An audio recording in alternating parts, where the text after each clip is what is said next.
Mr. President, Mr. Secretary General, distinguished representatives, allow me first of all to congratulate you, Mr. Philemon Yang, on your election as President of the 79th session of the UN General Assembly. I am confident that your able stewardship will lead this session to an excellent fruition. Mr. President, the current session of the UNGA is convened at a time when the existence and development of humanity is faced with unprecedented serious crises and challenges.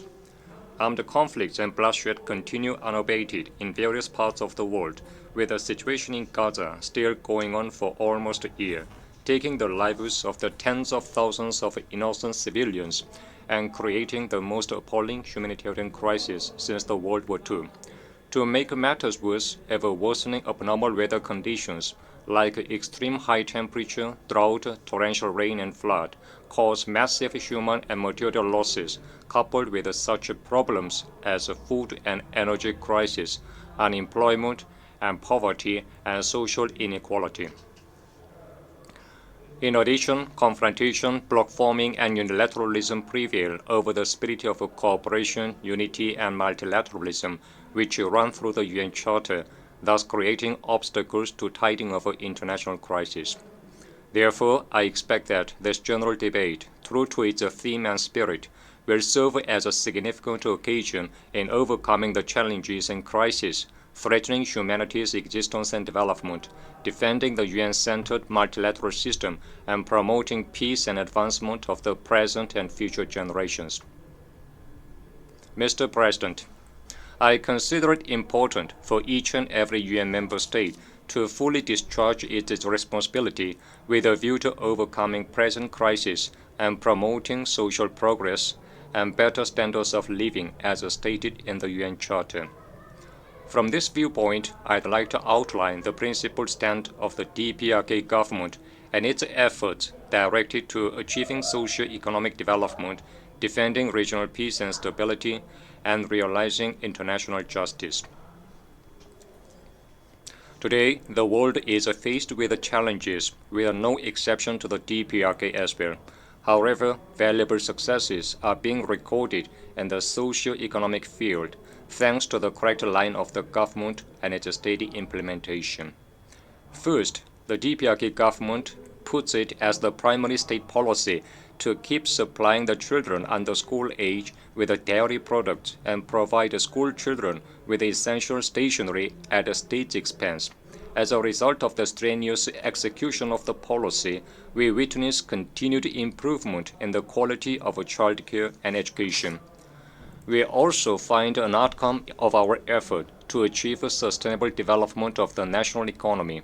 The trend of growth continues in various fields, such as light industry and agriculture, and remarkable successes are registered in promoting the welfare of the people, including the work to provide all residents of both urban and rural areas with new dwelling houses free of charge. In particular, the DPRK government newly adopted the policy for regional development and is paying primary attention to its practical implementation. The DPRK government's regional development policy aims to effect epoch-making enhancement in socio-economic, material, and cultural standards on a nationwide scale by bridging the gap between the capital and provincial cities, between urban and rural areas, and develop all sectors and regions of the country in a balanced and simultaneous way within a 10-year time frame. This will be an effective contribution of the DPRK to the attainment of the SDGs on achieving sustainable development for everyone, ensuring no one is left behind. The DPRK's regional development policy is firmly assured of its feasibility as it is based on scientific accuracy and justness. In 10 years' time, the world will witness a completely changed development of the DPRK. Mr. President, aforementioned work for socio-economic development in the DPRK is never done in a peaceful and normal security environment. Peaceful and stable external environment is very dear to us who aspire to overall development and prosperity of the state. And yet, the security threat forced upon us from the outside is all the more increasing with the passage of time. Last year, I stated on this podium that the situation on the Korean Peninsula was nearing to the brink of a nuclear conflict. 1 year has passed since then. Now the security landscape of the Korean Peninsula is quite different from that time and becoming much more acute. From the beginning of this year, the US and its allies have staged joint military exercises one after another with various code names such as Freedom Shield, Freedom Edge, and Combined Air Drill in the vicinity of the DPRK, thus heightening military tension and hostile atmosphere in the region. Much more serious is the fact that the anti-DPRK nuclear war machine, nuclear consultative group, engineered by the US and ROK last year, is now in full operation, and simulation nuclear war drills are conducted to put into practice an actual attempt to use nuclear weapons against the DPRK. Joining here are the member states of NATO, which is an outside force beyond the region and an exclusive military bloc. They are strengthening military cooperation with the US and ROK, abusing the signboard of a UN command, which should have been dismantled decades ago in accordance with the UNGA resolution. They are stirring up military confrontation still further by deploying warships and aircraft in the hotspot region of the Korean Peninsula. Such being the case, they blame us for threatening them and the peace and stability of the region and beyond with the nuclear weapons. Then who had developed and used nuclear weapons against humanity for the first time in history? Who has introduced nuclear weapons into the Korean Peninsula in the last century and posed a nuclear threat to the DPRK over the century? Who on earth is talking unhesitatingly about the end of regime of a sovereign state and maintaining first use of nuclear weapons against the DPRK as its national policy? It is not that the DPRK's position of nuclear weapons makes the US hostile towards us. The truth is that the US hostility and nuclear threat to the DPRK for over 70 years compelled us to make a historic decision to possess nuclear weapons. Our nuclear weapons were just made and exist to defend ourselves. As such, any talk about our nuclear threat only proves a conceived hostility towards the DPRK. The security environment of the Korean Peninsula is bound to be intricately complicated through to the next generation as well, unless the US and its followers change their confrontational and aggressive nature. Under such circumstances, it is an indispensable exercise of sovereign rights for the DPRK to maintain powerful strength capable of defending national security interests and guaranteeing peaceful development. The situation on the Korean Peninsula has not entered into war, even though it is fraught with extreme tension. It is totally attributable to our country's powerful war deterrence, which helps stave off threat of aggression and keep the balance of power in the region.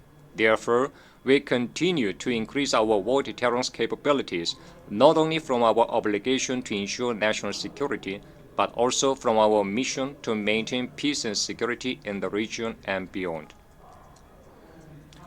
Comrade Kim Jong-un, president of the State Affairs of the DPRK, said that we can choose either dialogue or confrontation, but we should go further in getting ourselves fully prepared for confrontation.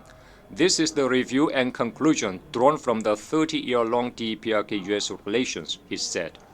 When it comes to the right to self-defense, a legitimate right of a sovereign state, we will never go back to the point in the far-off past. When it comes to the national prestige, we will never bargain over it with anyone, for it was gained through the bloody struggle of the entire Korean people. Whoever takes office in the United States, we will only deal with a state entity called the US, not the mere administration.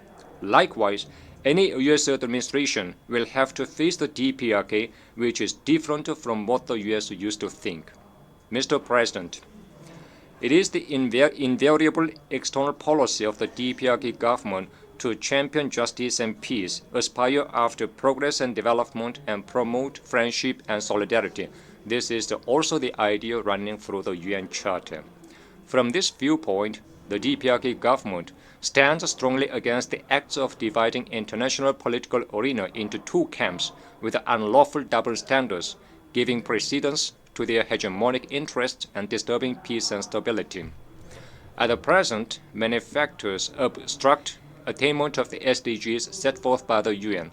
The most critical among them are the high-handedness, arbitrariness, and double standards of the US and certain UN member states.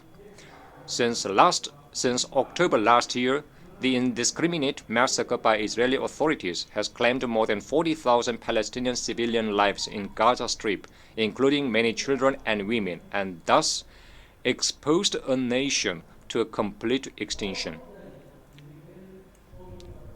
The UN exists to prevent the recurrence of the scourge of war that had inflicted untold sufferings to mankind.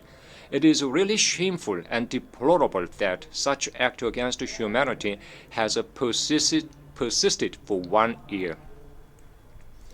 It is highly imaginable that one state is immune to any censure and sanction, even after committing such a horrible massacre.